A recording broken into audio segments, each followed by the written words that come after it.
For 70 years, he dreamed of a place he had never seen. A city filled with light, noise, and life, Las Vegas. To most, it was just a tourist destination, a place to visit and leave behind. But for George Bennett, it was more than that. It was freedom. It was excitement. It was a spark in a life that had been lived quietly, without much fuss, without many surprises. Every time he saw it in movies or heard people talk about it, his imagination would come alive. He could almost feel the warm desert air, see the glow of the neon signs reflected in the streets, hear the laughter and music pouring from every casino. He pictured himself standing in front of the Bellagio fountains, or walking into an old casino, chips in hand, taking a chance, just once, on something thrilling. The idea of being there, in the middle of it all, felt like stepping into another world, a world where anything was possible, even for someone like him. He remembered being a young man, no more than 20, sitting in front of an old black and white television, watching scenes from Las Vegas on a late-night show. The host, with his shiny suit and perfect smile, would talk about the magic of the Strip, the shows, the energy. George would sit there, long after everyone else had gone to bed, dreaming with his eyes wide open. But dreams like that, they didn't belong to men like George. At least, that's what he always thought. Born in 1946, in a town with more cows than people, George grew up knowing the value of hard work and keeping your head down. His father worked at the local mill, his mother kept the house, and George followed the same path, steady, predictable, and safe. He married young, raised 2 sons, and never left Nebraska. Las Vegas was a world away, too far, too wild, too much. Sometimes, when friends or neighbors came back from trips, they would talk about Vegas with a sparkle in their eyes. George would listen quietly, nodding, pretending he wasn't interested. But when he got home, alone in his small living room, he would imagine again what it must be like to be there, just once. Now, at 77, he believed his time for dreams had passed.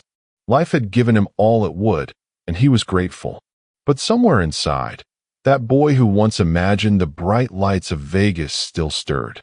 He didn't know it yet, but something was about to change. After 70 years of waiting, George was finally going to walk into that city of lights. But what he found there, it was nothing like he expected. George Bennett was the kind of man people in town could count on.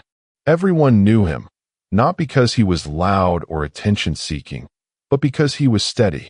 For over 50 years, he had worked at the same hardware store on Main Street, helping neighbors with tools, fixing small things, offering advice on how to patch a roof or build a fence. His days were slow, familiar, and filled with small routines that brought comfort but rarely excitement. Every morning, George would rise at 6, just as he always had, and make his way to the kitchen. The sunlight would pour through the faded curtains, casting soft patterns on the worn table where he had shared countless breakfasts with Martha, his wife of 45 years. Since she passed away 5 years ago, the house had been quieter, the air thicker with memories. He still kept her favorite mug on the shelf, still listened to the old radio station they used to dance to in the evenings, still walked the same route through town, tipping his hat to everyone he passed. People admired his strength, his dedication, but few knew about the dream he carried inside, the one he never spoke about. Las Vegas had always seemed like a fantasy to George. Growing up, it was a place of glamour, of movie stars and bright lights. It was the kind of place where the world felt bigger, faster, louder. And George's world? It was small, predictable. He didn't mind that, not really. But there were moments, rare and fleeting, when he allowed himself to imagine more. He would walk past the local diner, where the same people sat in the same booths every morning, and wonder what it would be like to sit at a bar in Las Vegas, surrounded by strangers, lights flashing, music playing, the sound of coins dropping into slot machines echoing in the background. He didn't gamble, never had. But it wasn't about that. It was about being there, seeing it, feeling alive in a way he hadn't for so long. Even in his living room, surrounded by old photos and worn furniture, there were hints of his dream. A postcard of the Las Vegas Strip, sent by a friend decades ago, tucked into the frame of a family picture. An old deck of cards he bought once, thinking maybe someday he'd use them in a real casino. Little pieces of a dream that had never left him, no matter how much time had passed. There had been times, over the years, when George almost went. Times when it felt like Las Vegas wasn't so far away, when the idea of stepping onto a plane, walking under the neon lights, seemed almost within reach. But life, as it often does, had other plans. When George was in his 30s, the hardware store was struggling. The economy had taken a hit, and he found himself working longer hours just to keep things afloat. Back then, he and Martha would talk late at night, after the kids had gone to bed, about all the places they would visit someday. She would smile, her head resting on his shoulder, and say, "Vegas, George. We'll go to Vegas one day, you and me." And he'd promise, "We will." But the bills came, and the kids needed shoes, and then there was the roof that needed fixing. The money they had set aside for a trip was spent on more practical things: school supplies, groceries, gas. George didn't mind. He loved his family, and providing for them gave him a different kind of satisfaction. But deep down, he always remembered that promise. As the years passed, more reasons piled up. His parents grew older, needing care. His youngest son moved away and needed help starting his own family. Then came Martha's illness, slow at first, then consuming. George became her full-time caretaker, never leaving her side, never thinking of himself. Vegas faded into the background, just another, maybe someday, that never seemed to come. After Martha passed, George felt the weight of all those years pressing down. The house felt empty, the days longer. Friends would invite him out, suggest small trips, but he always declined. "I'm too old for that now," he'd say with a polite smile. But it wasn't just age that held him back. It was the fear that maybe some dreams were meant to stay dreams. Las Vegas had become a symbol of something he thought he had lost, the chance to do something bold, something just for him. And after so many years of waiting, he wasn't sure he still had the strength to chase it. But dreams don't fade so easily. Not when they've been with you your whole life. George often found himself thinking about Martha in the quiet moments, especially when he stood by the window, watching the world go by. She had been his partner in everything, his comfort, his joy, his constant. They didn't have much, but they had each other, and that had always been enough. Las Vegas had been her dream too. Not for the gambling or the shows, but for the adventure, for the chance to see something different, something dazzling. She used to say, "George, one day we'll stand under those lights and feel young again."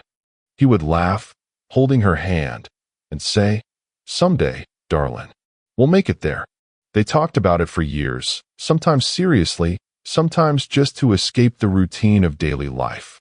She would point out articles in magazines, cut out pictures of the Las Vegas Strip, and tuck them into a small scrapbook she kept hidden in the bedroom drawer.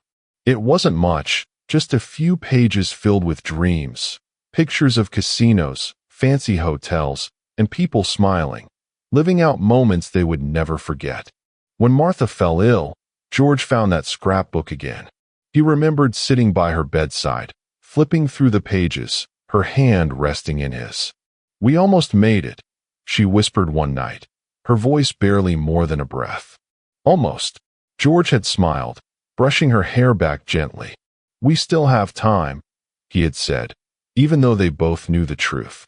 After she was gone, George couldn't bring himself to open that drawer. It sat there, untouched, for years, as if waiting. Sometimes, he would catch a glimpse of it while tidying up, and his chest would tighten. He didn't need to look. He remembered every picture, every word. Las Vegas wasn't just a place. It was a symbol of something he had shared with Martha, something they had both held on to through all the years of sacrifice and love. And now, it was all he had left of that dream. But the city still called to him, softly, like a song from long ago. And though he tried to silence it, To tell himself it was too late, the thought of finally going, for both of them, never truly left. It was on a cool autumn morning, as the leaves turned gold and the air carried the scent of the coming winter, that something shifted inside George. He had gone through the same motions: coffee at the table, a slow walk through town, stopping by the hardware store just to chat with old friends. But that day felt different. When he returned home, the house seemed quieter than usual, as if it too was waiting for something. He sat in his favorite chair, staring at the drawer he hadn't touched in years, the one that still held Martha's scrapbook. He didn't plan to open it. He hadn't planned anything at all, but his hand moved almost on its own, pulling the drawer open, lifting the worn pages into his lap. The pictures were faded now, but they still sparkled with possibility. Hotels with lights that seemed to reach the stars, the fountains of Caesar's palace, the grandness of it all.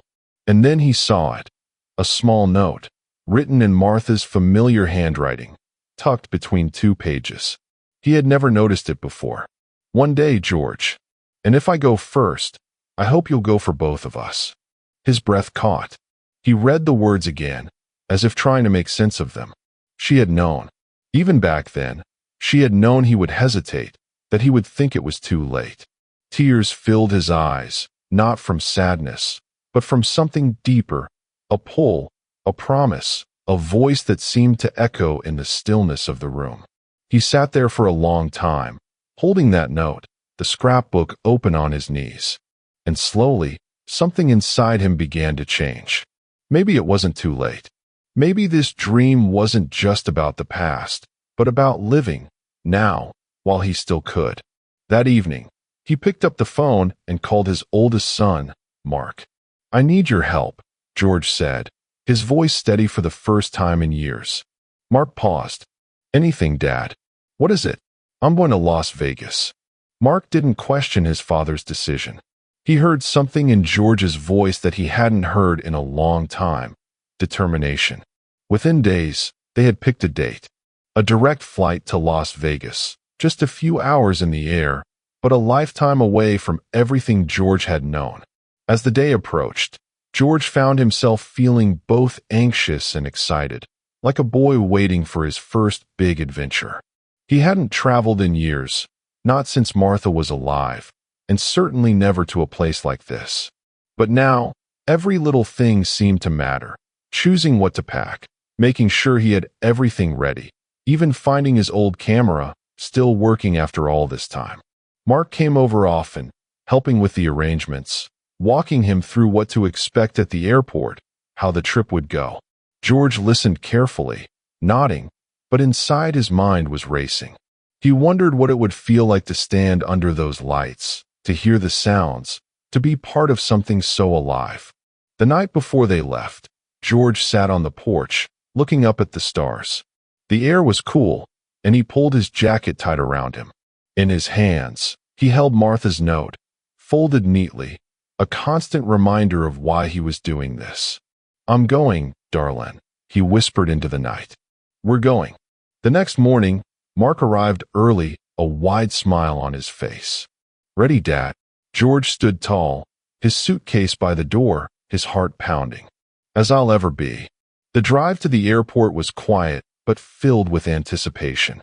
George watched the scenery pass, the familiar roads, the open fields, knowing that soon he would leave it all behind, if only for a little while. When they reached the terminal, everything felt new. The crowds, the noise, the energy. It was overwhelming, but exciting. Mark stayed close, guiding him through every step, and before long, they were seated at the gate, waiting to board. George looked out the window, watching the planes come and go, the realization settling in. "I'm really doing this," he said softly. Mark smiled. "Yes, you are." And as they called for boarding, George stood, gripping his ticket, his heart light, his dream within reach. As the plane touched down, George looked out the window, eyes wide with wonder. The city stretched beneath him, a sea of lights even in the daylight, with the famous Las Vegas Strip shining in the distance like a promise finally kept. He had seen pictures, watched movies, but nothing prepared him for the feeling of seeing it with his own eyes. The heat hit him the moment they stepped off the plane, dry, heavy, but not unpleasant. It wrapped around him like a welcome, different from the cool air back home. The airport itself was unlike anything he had ever experienced. Bright, busy, filled with the sounds of slot machines already ringing in the terminals. Mark helped him through, and soon they were outside, standing at the curb, waiting for a cab. George took a deep breath, the desert air filling his lungs, and turned slowly, taking in everything. The billboards towering above, flashing colors and names he recognized from years of dreaming. Caesar's Palace, the Mirage, MGM Grand. Places that had seemed like distant fantasies were now just minutes away. The ride to the hotel was a blur of lights and sounds. As they turned onto the strip, George pressed his hand against the window, his heart pounding. He could hardly believe it. People walked along the sidewalks, laughing, smiling, dressed in everything from casual clothes to glittering evening wear. Music poured out of open doors, the streets alive with energy. When they arrived at their hotel, a classic one with old Vegas charm, George stepped out slowly, his feet touching the ground like he had landed on another planet. The doors opened into a grand lobby, marble floors shining, chandeliers hanging high above. The sound of laughter, the hum of conversation, the soft chime of slot machines in the distance. It was everything he had imagined, and more. Mark handed him the key card, but George just stood there for a moment, taking it all in. This is really happening, he whispered. Mark smiled. Welcome to Las Vegas, Dad. And as they made their way to the elevator, George felt something stirring inside him, a mix of excitement, nostalgia, and something else, something he hadn't felt in years. That evening, as the sun dipped below the desert horizon, George and Mark stepped out into the vibrant pulse of the Las Vegas Strip. The city transformed at night. What was dazzling during the day became something almost magical after dark. Neon lights painted the sky in every color, flashing, flickering, calling to the crowds below. The sidewalks buzzed with life, street performers, music, laughter, every corner alive with possibility. George walked slowly, his eyes wide, taking in everything. It was overwhelming in the best way.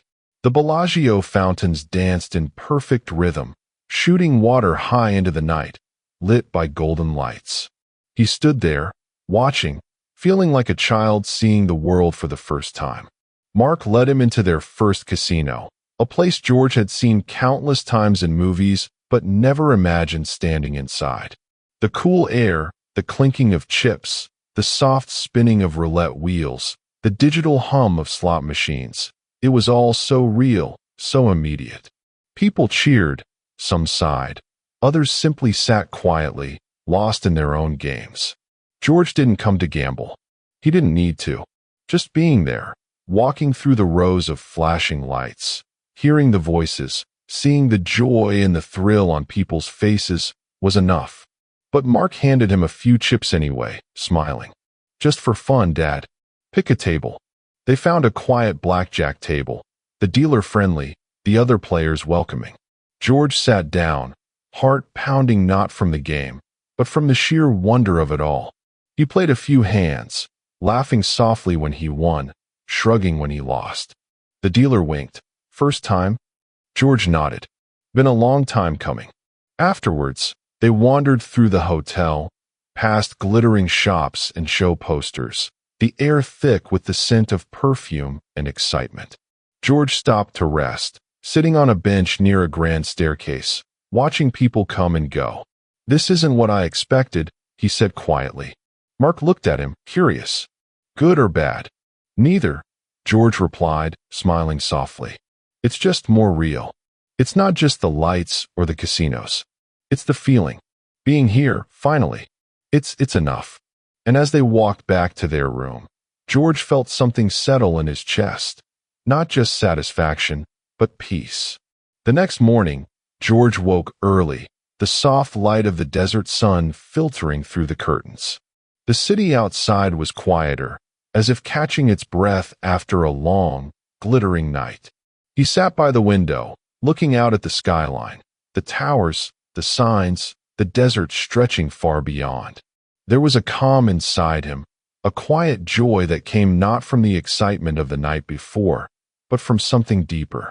Mark stirred, stretching, smiling when he saw his father already awake. Couldn't sleep? George shook his head, a gentle smile on his face. Didn't want to waste a minute. They spent the morning walking through some of the older parts of Vegas, away from the towering hotels, into streets where the city's history still lingered. George loved it. The vintage signs, the smaller shops, the places where Vegas wasn't just about luxury, but about stories. At a small cafe, they sat outside, sipping coffee as the city began to come alive again. George looked around, watching people pass, each one wrapped in their own moment, their own version of a dream. "You know," he said, "I always thought coming here would feel bigger somehow, like it would change everything." "And?" Mark asked. George paused, thinking. "It didn't change everything, but it gave me something back. It reminded me that I'm still here, that there's still time to live, even in small ways." Mark nodded, understanding. "I didn't come here to win anything," George continued. "I came to feel alive, to keep a promise. To Martha, to myself." They sat in silence for a while, the kind of silence that doesn't need to be filled. George felt full, not with noise or lights, but with gratitude. For the journey, for the memories, for the chance to finally let a dream breathe. And as they prepared to leave later that day, George took one last look at the city, its colors and energy still buzzing in the background. He had come searching for something he thought he had lost. But what he found was simpler, more profound. He had found himself again. Back home, the days felt different. The same small town, the same streets, the same familiar faces, but George walked through them with a lighter heart. Las Vegas hadn't changed him in the way he once imagined. It hadn't turned his world upside down, or filled his life with wild stories. What it gave him was something quieter, something richer. It gave him proof that it's never too late. Sometimes he would sit on his porch in the evenings, the scrapbook open on his lap, now with new pictures tucked between the old ones, photos of him standing in front of the fountains, smiling under the neon lights, holding a chip from that blackjack table. He didn't keep them to show off. He kept them as a reminder that dreams don't have to fade, that promises can still be kept, even after the years have passed. Friends would ask him about the trip, curious, amazed that he had finally gone. He would smile and tell them, it wasn't about the casinos or the shows. It was about being there, about feeling like I still had something left to see, something left to feel. And he did. If you've stayed with me this far, thank you for listening to George's story. Maybe you've been holding on to a dream too. Something simple, something special, something just for you. Maybe you've told yourself it's too late, or life has passed you by. But let me tell you what George learned. It's never too late. Not for hope, not for adventure, not for living. If this story touched your heart, I'd love to hear from you. What's one dream you've always carried with you? Is there something you still hope to do, no matter how long it's been? Share it in the comments, because here, we believe in dreams, and we believe in you. Don't forget to like this video if it meant something to you, and subscribe to be part of this community of dreamers. We have more stories to share, more lives to inspire, because it's never too late to dream.